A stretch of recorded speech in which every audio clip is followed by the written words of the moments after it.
డబ్బులు ఒక ₹1,00,00,000 ఇచ్చేయడానికి ఆలోచించను, కానీ ఒక పుస్తకం ఇవ్వాలంటే చాలా ఆలోచిస్తాను.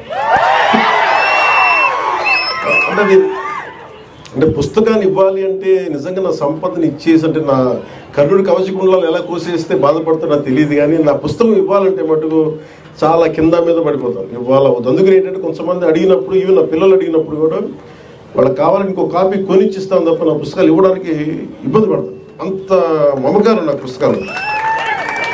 ఎందుకు ఇంత మమకారం అంటే, నా జీవితంలో ఎప్పుడు కూడా పుస్తకాలు అనేది, పుస్తక పఠనం లేకపోతే నేను ఏమైపోయేవాడిని అని చూస్తాను.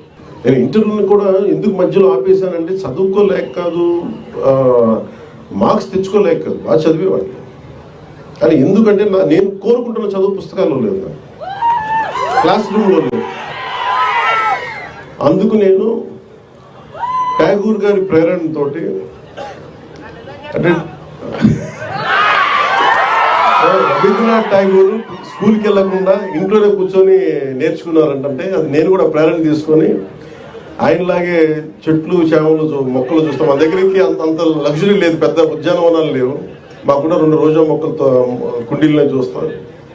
పుస్తకాలు పెట్టుకొని, క్లాస్ పుస్తకాలు పెట్టుకుని రోజా పువ్వులను చూస్తూ ఉండిపోయాడు. ఎట్లా ఎగ్జామ్స్ ఫెయిల్ అవుతాం కదా ఖచ్చితంగా చూస్తూ ఉంటాం.